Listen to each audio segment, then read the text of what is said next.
Boa noite, meus irmãos.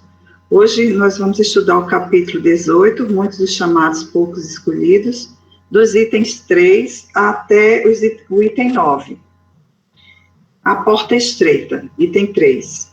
Entrai pela porta estreita, porque larga é a porta da perdição, e espaçoso o caminho que a ela conduz. E muitos são os que por ela entram. Quão pequena é a porta da vida, quão apertado o caminho que a ela conduz, e quão poucos a encontram. Mateus, capítulo 7, versículos 13 e 14. Item 4.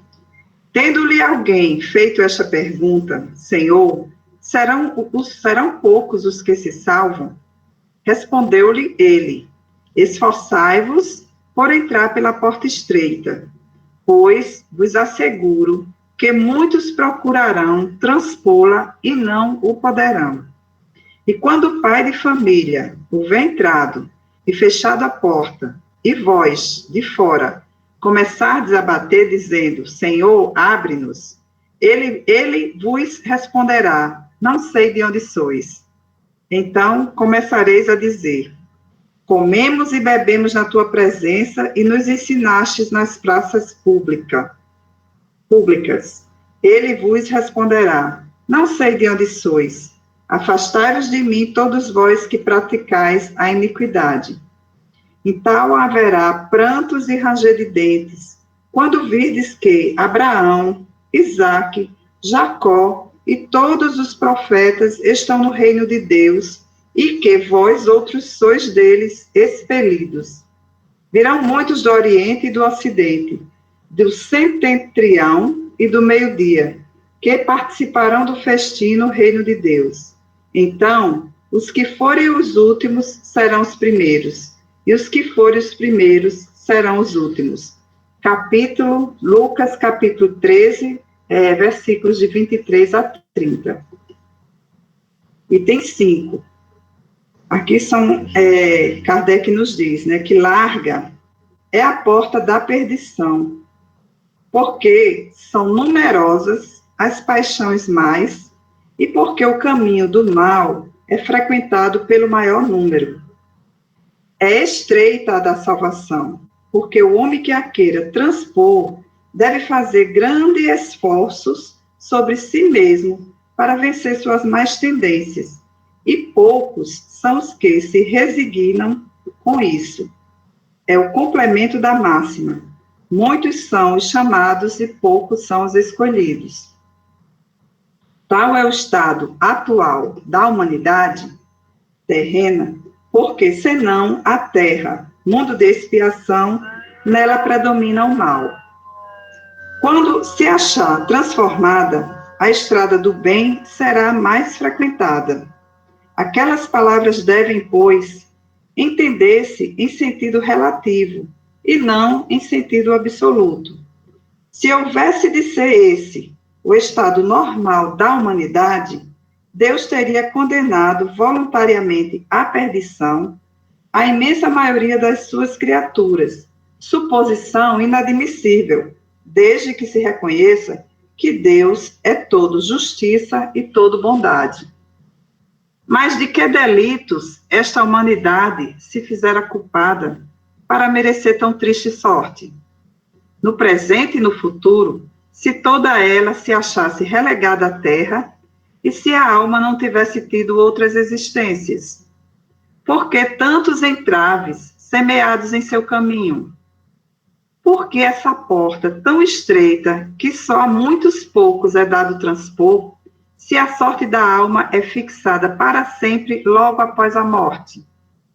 É assim que, com a unicidade da existência, o homem está sempre em contradição consigo mesmo e com a justiça de Deus. Com a anterioridade da alma e a pluralidade dos mundos, o horizonte se alarga. Faze-se luz sobre os pontos mais obscuros da fé. O presente e o futuro tornam-se solidários com o passado, e só então se pode compreender toda a profundeza, toda a verdade e toda a sabedoria das máximas de Cristo. Então, meus irmãos, agora eu vou comentar um pouco sobre essa parte que fala da porta estreita, né? Eu procurei alguns textos para me auxiliar e encontrei aqui no livro Ceifa de Luz, do Espírito Emmanuel, capítulo 12, que fala sobre a senda estreita, né? Que Emmanuel, ele nos diz aqui que o nosso dever é a nossa escola, né? Por isso, a senda estreita a que se refere Jesus é a fidelidade que nos cabe de manter limpa e constante nos cultos as obrigações assumidas diante do bem eterno. E que, para sustentá-la, nós temos que sacrificar no santuário do coração, do nosso coração, tudo aquilo que constitua bagagem de sombra no campo das nossas aspirações e desejos, né? A gente tem que ver essa porta estreita, porque nós temos a porta larga e a porta estreita, né? A porta larga, que é a porta do mundo, que são de todas a vida mundana que nós temos, né? A porta larga, são todas as facilidades que nós temos, né?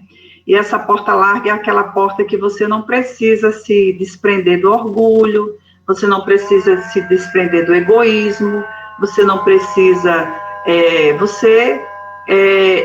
a porta larga onde você entra com todas as suas mazelas, todas as mazelas do seu espírito, né? Que não foi ainda trabalhado. Então, é isso que eles nos dizem aqui, que nós temos o dever, né, de trabalhar todas essas nossas más tendências, a fim de que possamos entrar nessa porta estreita.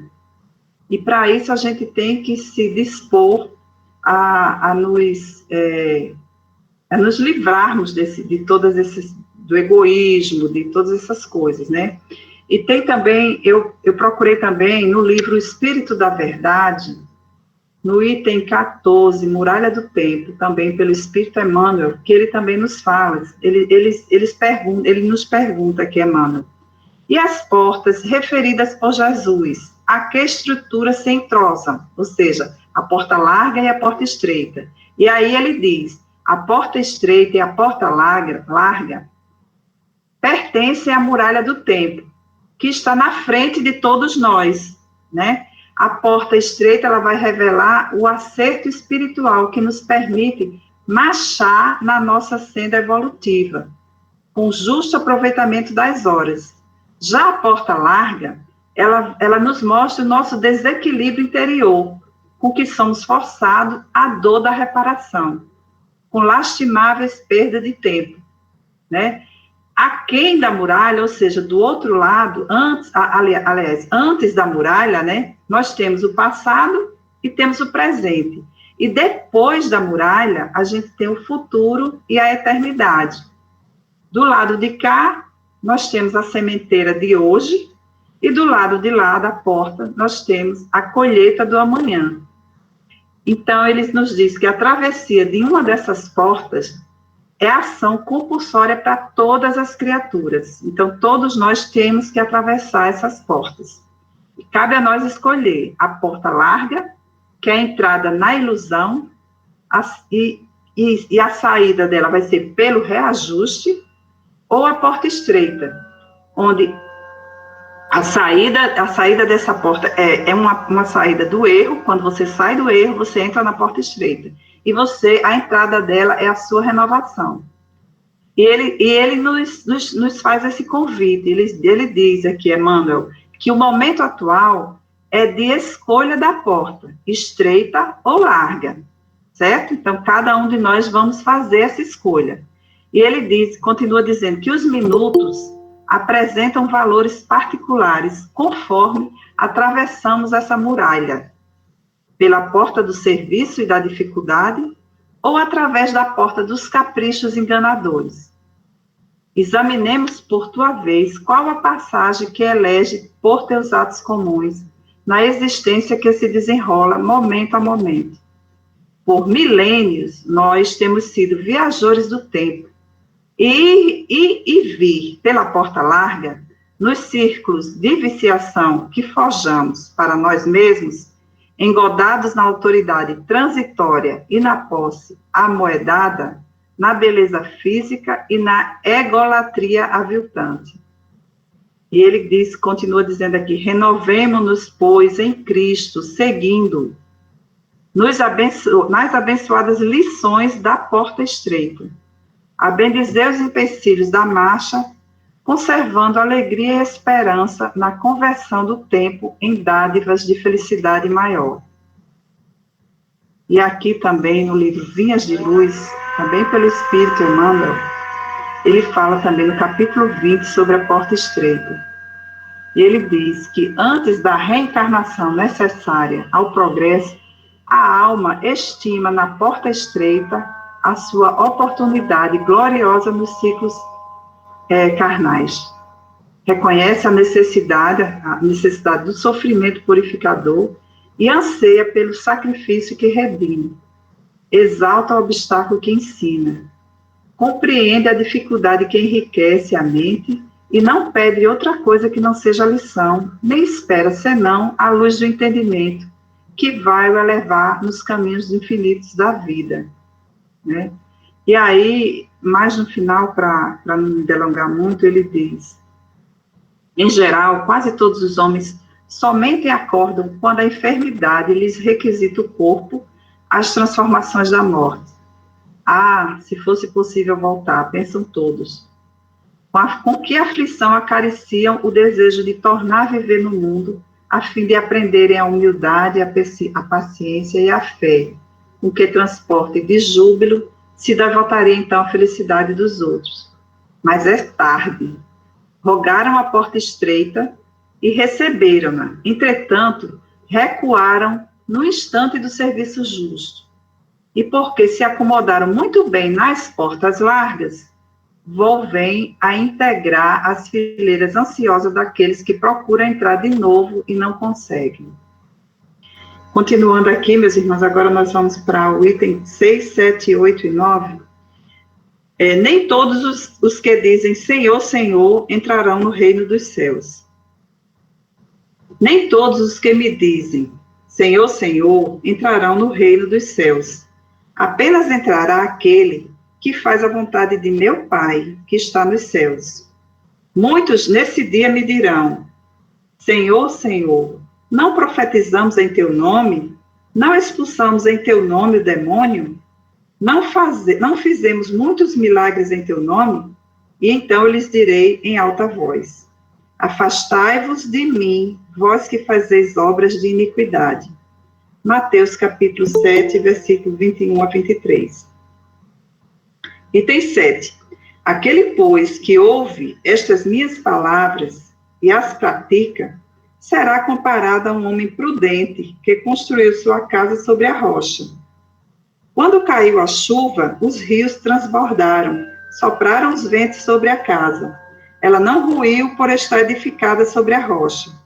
Mas aquele que ouve estas minhas palavras e não as pratica, se assemelha a um homem sensato que construiu sua casa na areia.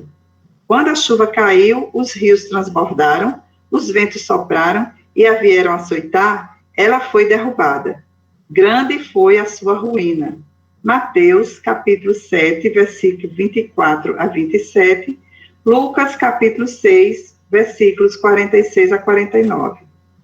Item 8. Aquele que violar um destes menores mandamentos e que ensinar os homens a violá-los, será considerado como o último no reino dos céus. Mas aquele que os cumprir e ensinar, será grande nos reinos dos céus. Mateus, capítulo 5, versículo 19. Item 9. Todos os que reconhecem a missão de Jesus dizem, Senhor, Senhor. Mas de que serve lhe chamarem mestre ou senhor, se não seguem os seus preceitos? Serão cristãos os que o honram por meio de atos exteriores de devoção e, ao mesmo tempo, sacrificam ao orgulho e ao egoísmo, à cupidez e a todas as suas paixões? Serão seus discípulos os que passam os dias em oração e não se mostram nem melhores, nem mais caridosos, nem mais indulgentes para com os seus semelhantes? Não, porque assim como os fariseus, eles têm a prece nos lábios e não no coração. Pela forma, poderão impor-se aos homens, mas não a Deus. É em vão que dirão a Jesus: Senhor, não profetizamos, isto é, não ensinamos em teu nome. Não expulsamos em teu nome os demônios, não comemos e bebemos contigo? Ele lhes responderá: Não sei quem sois. Afastai-vos de mim, vós que cometeis iniquidades, vós que desmentis com os atos o que dizeis com os lábios, que caluniais o vosso próximo, que expoliais as viúvas e cometeis adultério. Afastai-vos de mim, vós, cujo coração destila ódio e fel, que derramais o sangue de vossos irmãos em meu nome, e que fazeis corram lágrimas, em vez de secá-las. Para vós, haverá prantos e ranger de dentes, pois o reino de Deus é para os que são brandos, humildes e caridosos. Não esperais dobrar a justiça do Senhor pela multiplicidade das vossas palavras e das vossas genuflexões. O único caminho que vos está aberto para achar desgraça perante ele é o da prática sincera da lei, de amor e de caridade. As palavras de Jesus são eternas, porque são verdade.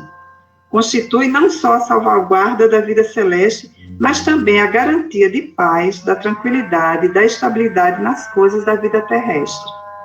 É por isso que todas as instituições humanas, políticas, sociais, religiosas, que se apoiam nessas palavras, serão estáveis como a casa construída sobre a rocha. Os homens as conservarão, porque nelas encontrarão a sua felicidade. Mas as que forem uma violação daquelas palavras, serão como a casa edificada na areia, o vento das revoluções e o rio do progresso as arrastarão. Ou seja, meu irmão, para a gente merecer as bênçãos divinas, que são a paz, a felicidade, né, para conquistar o reino de Deus, a gente tem que desenvolver habilidades nobres, né, que todos nós temos dentro de cada um. O que a gente tem é que desenvolvê-las, né, desenvolver essas habilidades que a gente tem, e purificando-se através das nossas experiências da vida, né, e chegarmos ao final de cada existência, melhor do que quando a gente chegou aqui, né? Esse é o objetivo, nos tornarmos melhores, né? E de nada vai adiantar rótulos acadêmicos, ou sociais, ou religiosos, nada disso vai ser contabilizado, vai ser valorizado, né? Na conta de Deus, né? O que vai ser valorizado é o esforço de cada um, né, de sentir, de pensar e de fazer sempre o bem, né? Não um bem egoísta, mas um bem que alcance aos outros, né? Não uma coisa que você esteja preocupado só em fazer bem assim, mas também aos irmãos, né? Jesus, ele veio na Terra para nos ensinar que o caminho que levará essa humanidade a melhorar sua condição humana para viver nesse reino dele, no reino de amor e de paz, né? Ele veio nos ensinar isso.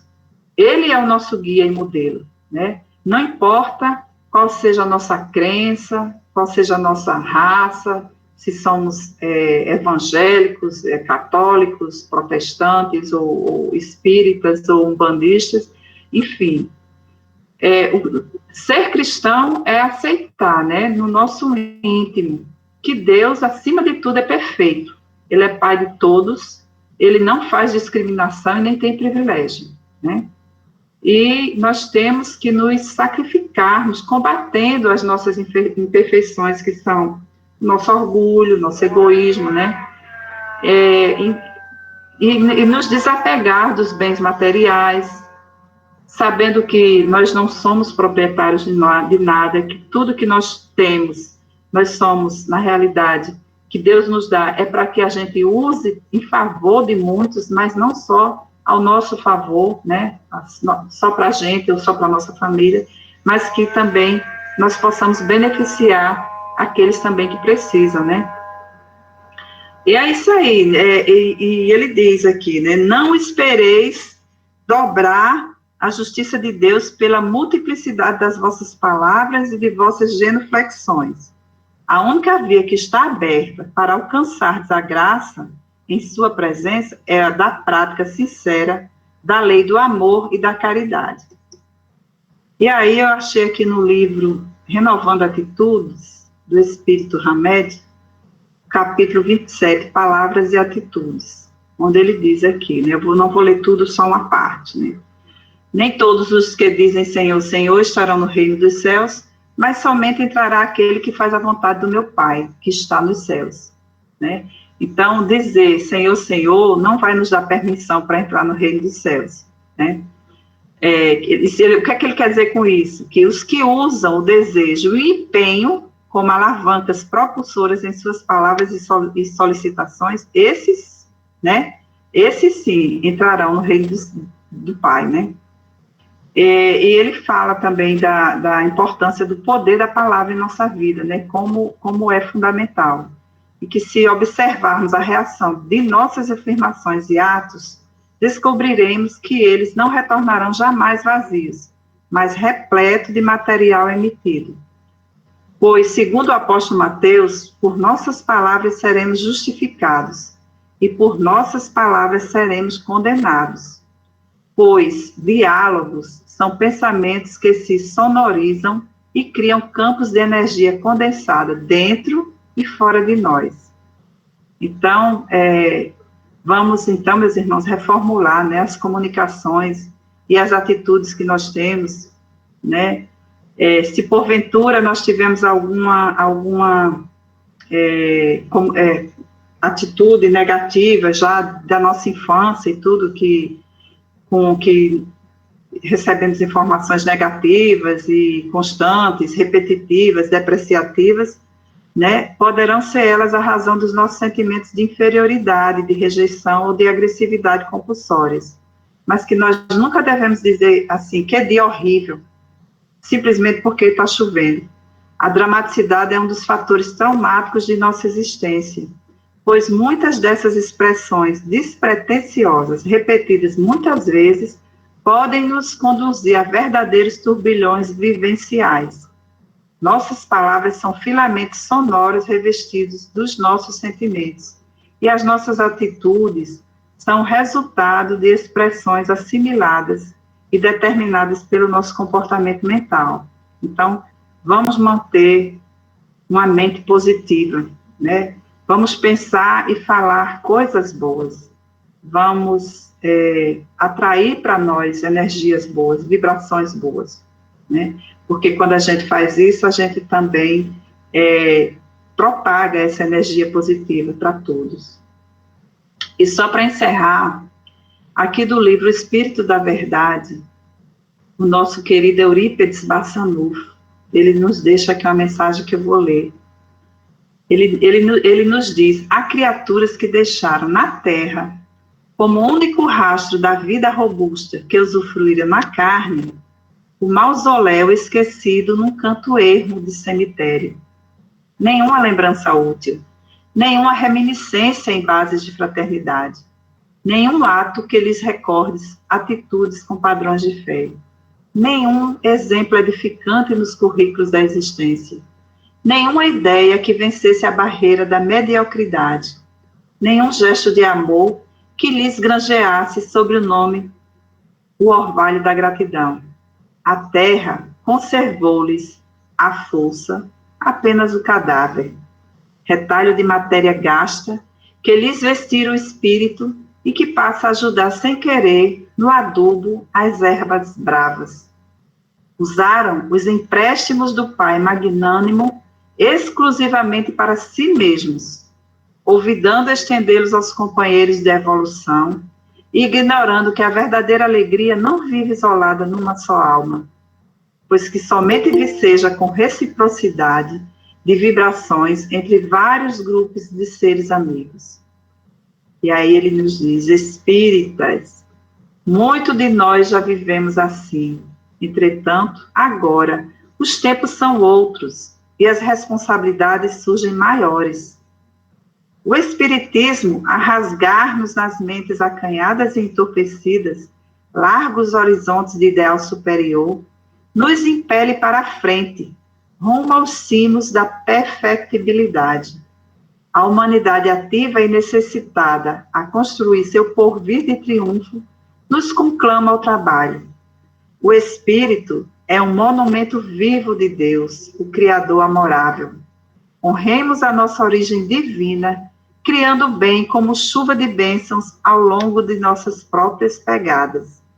Irmãos, sede vencedores da rotina escravizante. Em cada dia renasce a luz de uma nova vida e com a morte somente morrem as ilusões. O Espírito deve ser conhecido por suas obras. É necessário viver e servir. É necessário viver, meus irmãos, e ser mais do que pó. Eurípides Bassanufo. Eu encerro com ele, meus irmãos. Muito obrigada.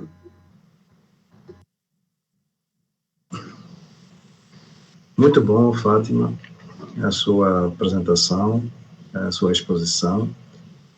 Parabéns. E ficou, sinceramente, ficou tanto tema para a gente refletir, né? A porta estreita, né? O que significa, né? E logo em seguida, né? Nós temos também, não deixa de ser um complemento, nem todos os que dizem Senhor, Senhor entrarão no reino dos céus. Eu acho que base, né? Nossa irmã já nos trouxe com a sua belíssima exposição, né? Com todos os textos adicionais e também com o texto original, né? Com os textos originais. Então, vamos lá. Vamos abrir, então, o período para que todos possam se posicionar. Ok? Eu estou vendo Eugênio. Eugênio, por favor, pode pegar a palavra. Parabéns, prima Fátima, não é à toa que você faz parte da minha família, da nossa família. Brilhante sabedoria nessa explanação. E, como a gente sabe, a cada dia que a gente estuda um pouco mais da doutrina, dessa doutrina consoladora, a gente tem mais esclarecimentos, né, e mais nos enche o coração de esperança de que estamos trilhando o caminho certo, né, na busca desse reino, dessa construção de Deus, do reino de Deus em nós. E, rapidamente, Antônio, o capítulo anterior, né, sede perfeitos, como o Evangelho segundo o Espiritismo é uma verdadeira bênção para aqueles que perseveram nessa busca do conhecimento, né, dos ensinamentos do Cristo. E no capítulo anterior, que nós vimos seres perfeitos, né, e agora muitos os chamados, poucos os escolhidos, tivemos o início desse capítulo com o convite, né, para o festim das bodas, né, ou seja, esse convite que é estendido a todo ser humano, a qualquer um de nós temos acesso a essa festa, a essas bênçãos, que é construir essa paz e essa felicidade duradoura, onde a ferrugem não corrompe, né, que é dentro de cada um de nós. E aí Fátima me trouxe mais algumas coisas, uns textos assim que encheram o meu coração de alegria. Essa porta estreita, né, eu passei muito tempo buscando saber que porta estreita é esta que nos leva a esse reino, né? E aí a gente, com essa explanação e com o que nós já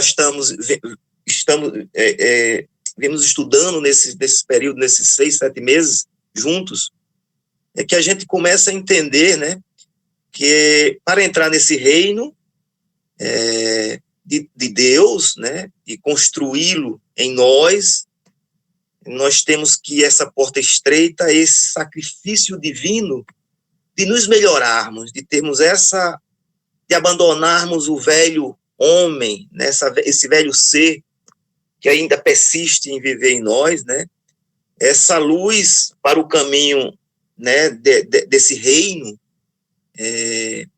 para esse convite desta festa em cada um de nós, a gente sabe, a gente já vem estudando aqui, né, os ensinamentos do Cristo, quanto a gente já falou aqui sobre perdoar, né, como é difícil perdoar, e quando a gente aprende a saber que perdoar é bom para todos, bom para a gente principalmente, né, a caridade, né, a indulgência, de não ficar julgando o próximo, as suas imperfeições, e sabermos que nós somos os imperfeitos, né, estamos nessa busca de melhoria, a compaixão, que tem tudo a ver com a indulgência, a misericórdia, né, por amor ao próximo e a nós mesmos, né, sentimentos que a gente carrega em nós, de mágoas, de muitas vezes de vingança, que nós já vimos aqui, de ressentimentos, né, dessa busca, às vezes, para duelar, para ser,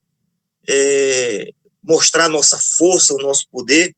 Então, essa porta ela é muito estreita quando a gente tem que abandonar efetivamente todo esse velho homem, né, e construir esse novo, né, resistir a essas tentações mundanas que a gente tem diariamente, e elas são, né, colocadas para a gente, né, todos os instantes na nossa vida. As provas estão aí para que a gente vá crescendo, e a resignação, né, Antônio, que é entender que o que a gente passa, o que a gente é nos colocado são bênçãos, né? As dores, os sacrifícios, e muitas vezes a gente tem que submeter, e às vezes até as doenças físicas, né? E por que não dizer as da alma também, elas estão aí. Essa resignação é entender que isso tudo faz parte desse nosso aperfeiçoamento, né? E também traz muito esse texto. Se vocês me permitam só fazer uma revisão, só para complementar, Antônio, o sermão das montanhas, né, as bem-aventuranças, né, que Jesus nos trouxe, né, bem-aventurados os pobres de espírito, porque deles é o reino dos céus, a humildade presente, bem-aventurados os mansos, porque possuirão a terra, né, no texto que Fátima nos leu e nos trouxe, que Kardec traz, ele fala sobre essas coisas, né, bem-aventurados que têm fome e sede de justiça, porque serão saciados. Bem-aventurados misericordiosos, porque alcançarão misericórdia. Bem-aventurados limpos de coração, porque verão a Deus. Bem-aventurados pacíficos, porque serão chamados filhos de Deus. Bem-aventurados que sofrem perseguição por amor da justiça, porque deles é o reino dos céus. Bem-aventurados que sofrem bem-aventurados sois quando vos injuriarem e vos perseguirem, e mentindo disserem todo o mal contra vós por causa de mim. Alegrai-vos, exultai, porque é grande a vossa recompensa nos céus, pois também assim perseguiram os profetas que existiram antes de vós. Ou seja, Antônio, mais uma noite brilhante. Parabéns à minha amiga e minha prima Fátima, e a todos nós que estamos perseverando, a este grupo maravilhoso que a espiritualidade tem nos proporcionado tão bons e maravilhosos ensinamentos. Mas, acima de tudo, Senhor, Senhor, né, não nos darão a entrada neste reino, né? É a prática efetiva dos seus ensinamentos, dessa transformação e dessa reforma interior, que nos levarão, pouco a pouco, a essa construção desse reino de paz, de sabedoria, de amor, e infinita misericórdia, caridade e tudo mais. Obrigado, Antônio. Obrigado a vocês. Muito bom, Eugênio. Muito bem colocado. Mais reflexões, e estou aqui ansioso por ouvir mais algum dos companheiros.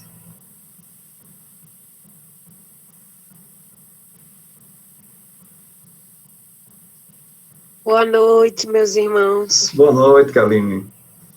Pode pegar a palavra. Primeiro, parabenizar a irmã Fátima pela explanação, e logo em seguida, assim, o Eugênio, né, como você falou, trouxe muitas reflexões. E aí esse item realmente do Senhor, Senhor, né, deixa muita coisa a gente refletir, né, porque, assim, isso não é garantia, né, de entrar no reino dos céus. E quantos de nós, né, nos comparamos a alguém que a gente viu fazendo alguma ação boa, mas isso não garante que aquela pessoa está na obra, no projeto, né, que não é algo momentâneo. Até porque nós que estamos aqui estudando frequentemente a doutrina, isso não é garantia que a gente também não vai cair, né? E aí, por isso que é importante a gente estar unido às pessoas que vibram, né, nessa mesma sintonia, para nos auxiliar nessa caminhada. E aí tem um livro que é de Valdo Franco, pelo espírito de Joana de Ângeles, né, que é o Desperte e Seja Feliz, que tem um capítulo que se chama Edificações Duradouras. Aí eu vou ler só um trechinho dele, assim, que me também fez refletir, né, tudo isso que a gente já escutou hoje, levou à reflexão da leitura de hoje. E ele fala o seguinte: considerando esta questão, Jesus referiu-se em bela e oportuna parábola, conforme narra Lucas, no capítulo 14, versículo 30. Este homem começou a edificar e não pôde acabar a obra. Chegar ao fim de uma empresa constitui um grave compromisso, apenas conseguido por aqueles que são honestos e conscientes no ideal a que se afeturam. Os que deixam interrompida a edificação podem ser excelentes pessoas, todavia, os seus reais interesses estão em outras motivações que disfarçam com a solidariedade. Não te afligem por eles ou com eles, antes, segue o teu caminho e realiza a tua edificação saudável, confiando em Jesus, quem nunca nos abandona. Então, assim, é mais esse item para a gente refletir, né, que realmente a caminhada é bem longa, né, que tem todas essas adversidades para que a gente consiga continuar firmes, né, persistindo para essa evolução, né, e que no momento que a gente precisar falar Senhor, Senhor, né, a gente esteja fortalecido, né, em boas obras, né, como tudo que o Eugênio também relatou aí para a gente na palavra dele. Era só essa reflexão, Antônio. Passo a palavra para você. Obrigado, Kaline. Mais um texto, mais riqueza, né, como diz nosso irmão Val, que hoje não está conosco, mas estamos em espírito com ele. E, então, mais riqueza é para nossas reflexões. Então, eu estou vendo que tem mais... Opa, João de Deus, né? Meu querido. Pronto, pode pegar a palavra. Boa noite a todos. Esse texto de hoje, né, a porta estreita, é muito importante, tem um significado muito profundo, realmente, na exposição da Fátima, na colocação do jogador Pacelli, da colega Kaline, tá certo? E eu vendo um texto aqui de Emmanuel, tá certo? Que ele fala Muralha do Tempo, o livro Espírito da Verdade, é justamente que Emmanuel ele reflete sobre a porta estreita, né? Ele diz, em nos referindo à semelhante afirmativa do mestre, não nos esqueçamos de que toda porta constitui passagem incrustada em qualquer construção, a separar dois lugares, facultando livre curso entre eles. Porta, deste modo, é peça arquitetônica encontradiça em paredes, muralhas e veículos, permitindo, em todos os casos, franco passadouro. E as portas referidas por Jesus, a que estrutura se entrosam? Sem dúvida, a porta estreita e a porta larga pertencem à muralha do tempo, situada à frente de todos nós. A porta estreita revela o acerto espiritual que nos permite marchar na senda evolutiva com o justo aproveitamento das horas.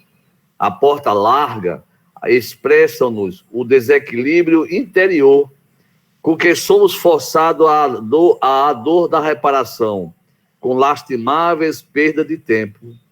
Aquém da muralha, o passado e o presente. Além da muralha, o futuro e a eternidade. De cá, a sementeira do hoje. De lá, a colheita do amanhã. A travessia de uma das portas é ação compulsória para todas as criaturas. Porta larga, entrada na ilusão, saída pelo reajuste. Porta estreita, saída do erro, entrada na renovação. O momento atual é de escolha da porta, estreita ou larga. Os minutos apresentam valores particulares. Conforme atravessemos a muralha pela porta do serviço e da dificuldade, ou através da porta dos caprichos enganadores. Examina por tua vez qual a passagem que eleges por teus atos comuns na existência que se desenrola momento a momento. Por milênios temos sido viajores do tempo, a ir e vir pela porta larga, nos círculos de viciação que forjamos para nós mesmos, engodados na autoridade transitória e na posse amoedada, na beleza física e na egolatria aviltrante. Renovemo-nos, pois, em Cristo, seguindo-o nas abençoadas lições da porta estreita, a bendizer os empecilhos da marcha, conservando alegria e esperança na conversão do tempo em dádivas da felicidade maior. Emmanuel. Você vê que o Emmanuel, ele consegue justamente nos colocar, nos situar, tá certo? Que a porta estreita e a porta larga a chave está na nossa mão, né? Assim, os meus atos e a minha conduta diante da vida é o que me leva à porta larga ou à porta estreita. Eu passo a palavra para você, irmão Antônio. Muito obrigado, irmão João de Deus. Nós estávamos precisando de esse reforço, né? Fátima já nos havia brindado, mas eu tenho a certeza que a espiritualidade entendeu que nós estávamos com necessidade de reforçar esse entendimento, e aí nosso muito obrigado, nosso agradecimento por essa leitura, essa releitura, e também pela sua finalização. E vamos passar a palavra para o seu Inácio, que já havia também solicitado a abertura aí. Então, está com você, seu Inácio. Eu estava aguardando as pessoas se pronunciarem, mas parabéns, Fábio. Muito boa a sua explanação, as leituras que você associou. E eu lhe parabenizo, primeiramente, pela demonstração que você está nos dando da sua modificação. E aí entra no que nós já estávamos falando. Dois pontos da sua fala, não é da sua leitura, do que você falou. Acordar pela dor. Você falou disso aí. As pessoas aguardam e só acordam pela dor.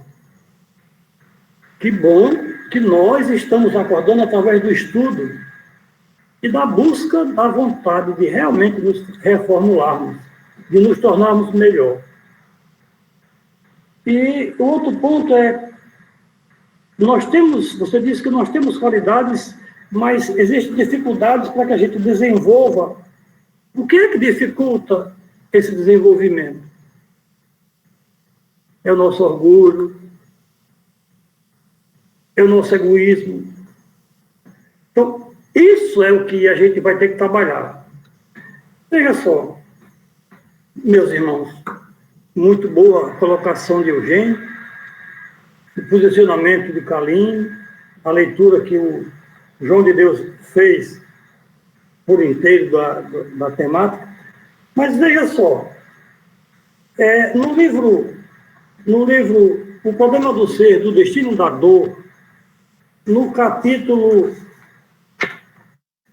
27, último capítulo do livro, Revelação pela Dor, tem uma frase que eu destaquei aqui, que é a seguinte, abre aspas: por toda parte, E em tudo, a doutrina espírita nos oferece uma base, um ponto de apoio, de onde a alma pode levantar voo para o futuro e se consolar das coisas presentes com a perspectiva das coisas do futuro.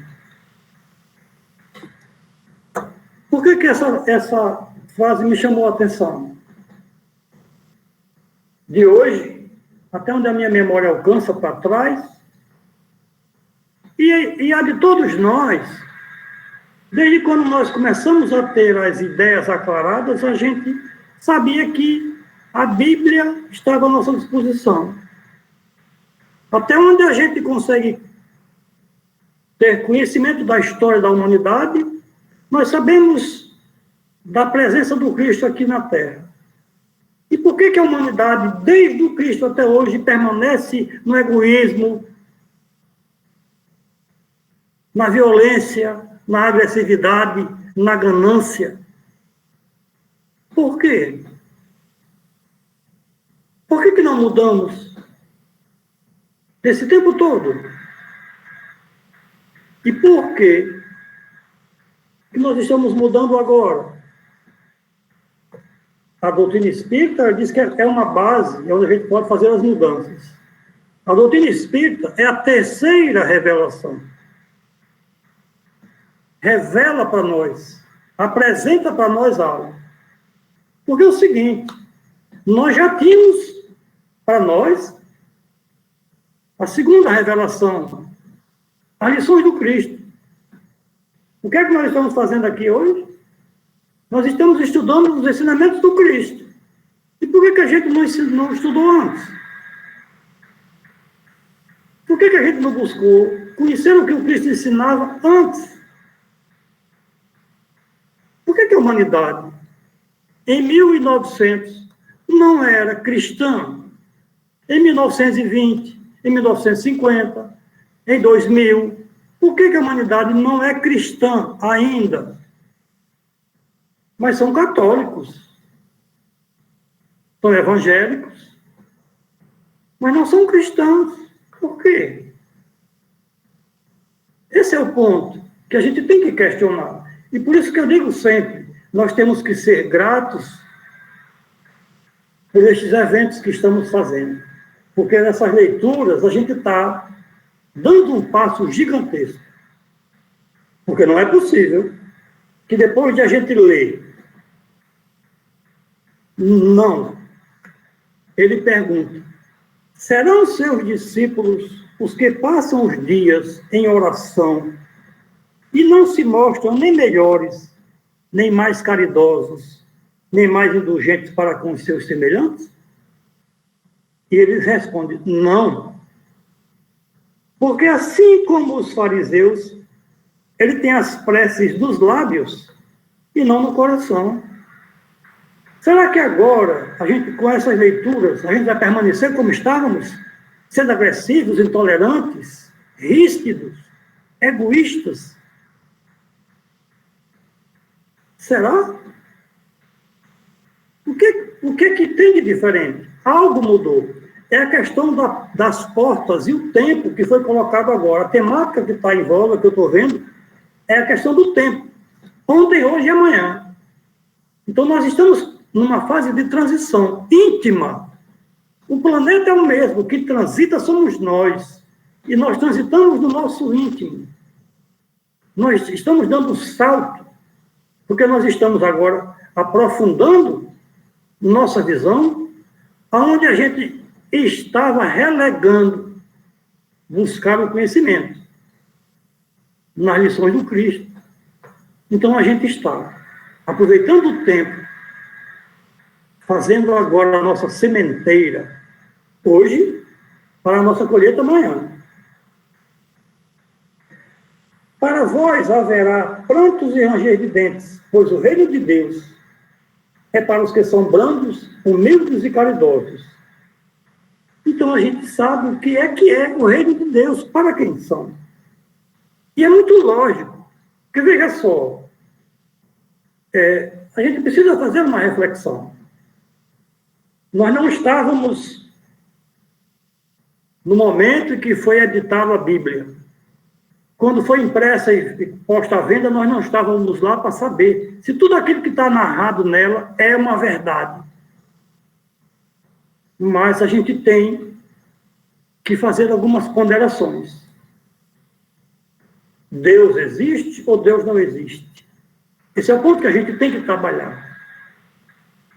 E, se Deus existe, como é que eu posso aceitar que Deus é justiça e amor diante das diversidades de situações do nosso mundo, do nosso cotidiano, do nosso dia a dia?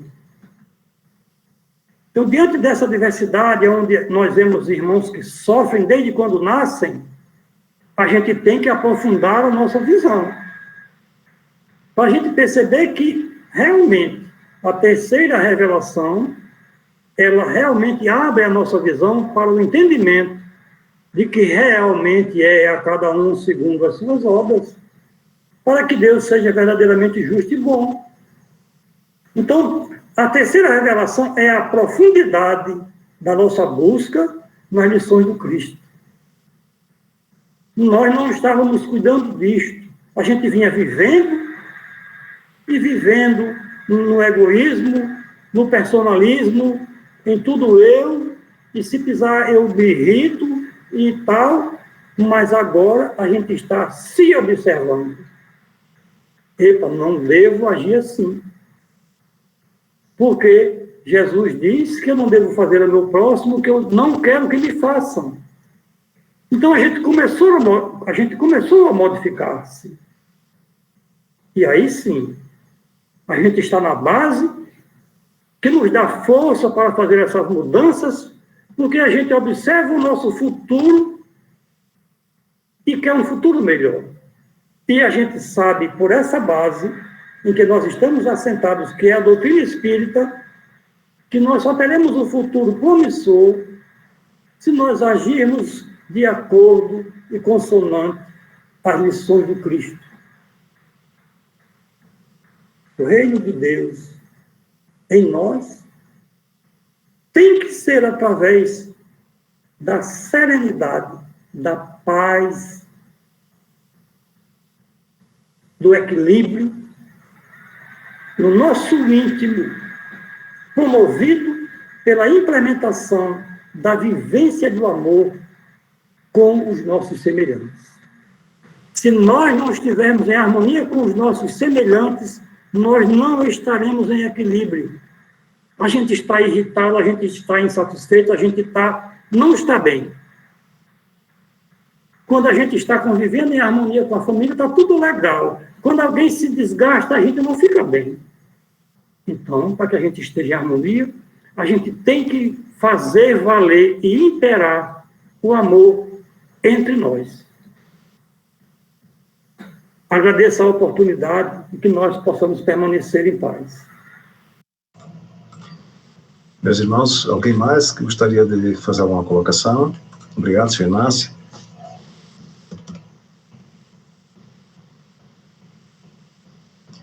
Bom, meus irmãos, então, que bom que nós temos o livre-arbítrio de escolher a porta por qual nós queremos prosseguir nossa viagem.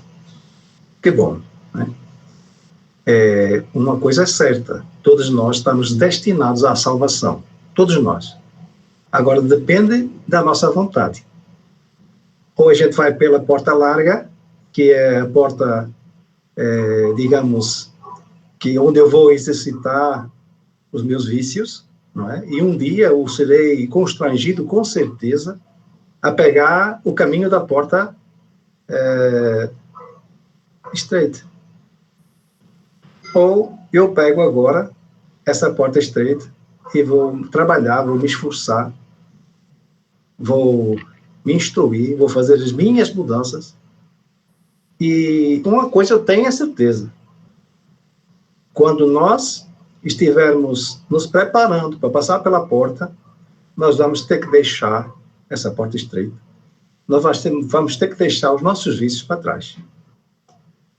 E o orgulho é o pai basicamente, de todos os vícios. E o egoísmo é um mal derivado, mas desses dois aí, desses dois senhores aí que estão equivocados, né, digamos, o orgulho e o egoísmo, derivam praticamente todas as situações de erro, de equívoco, que a humanidade vem trilhando ao longo da sua evolução. E é bom que nós demos os nomes a esses filhos desses vícios, não é? Para que a gente possa ir substituindo pouco a pouco, não é? O vício pela virtude. Então, meus irmãos, só muito rapidinho aqui, só lembrando que para fazermos essas reformas íntimas, nós temos que começar a substituir esses vícios por virtudes. Então, digamos, do orgulho, não é? A gente pode dizer que contra o orgulho eu oponho a humildade, né? Ao egoísmo, eu oponho o altruísmo. Da vaidade, eu oponho a modéstia e a sobriedade. Da inveja, eu oponho a resignação. Do ciúme, eu oponho a sensatez e a piedade. Da avareza, a generosidade e a beneficência. Do ódio, a afabilidade e a doçura. Meus irmãos, é só nós nos ligarmos e irmos fazendo as coisas, tentando analisar de forma esclarecida o que nós temos que ir trocando de sentimentos, de pensamentos e de ações.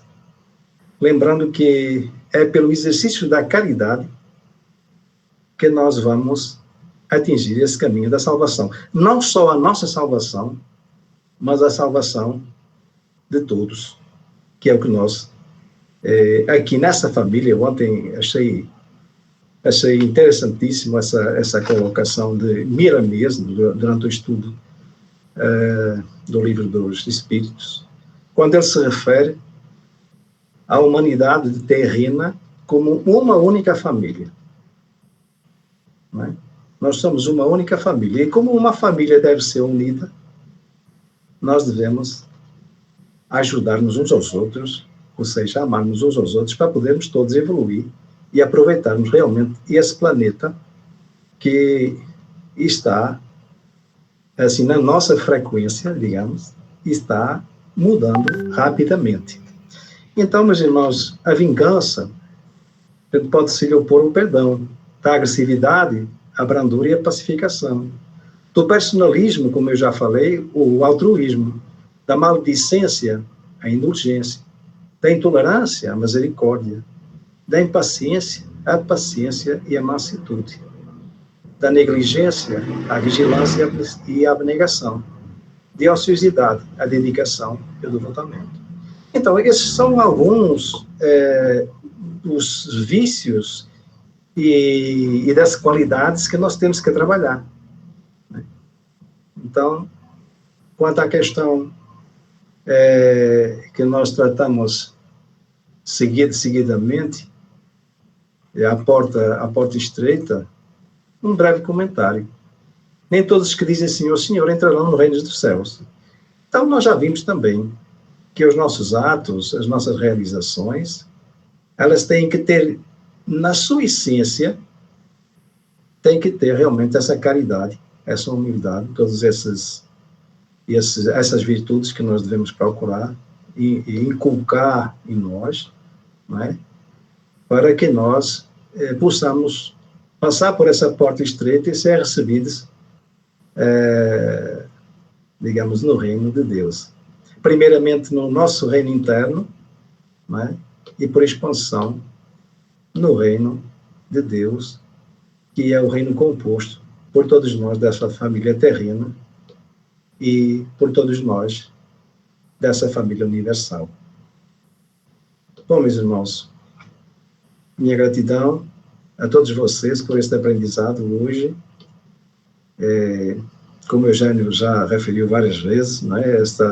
Esta beleza que é, todas as noites nós podemos estar aqui avançando nessa consciência coletiva, não é individual, mas coletiva, não é? E no que isso pode representar um avanço para todos nós e para os nossos semelhantes, pelo menos aos quais nós possamos, com o nosso testemunho vivencial, podemos estar influenciando para que eles também procurem as suas mudanças íntimas, a sua iluminação.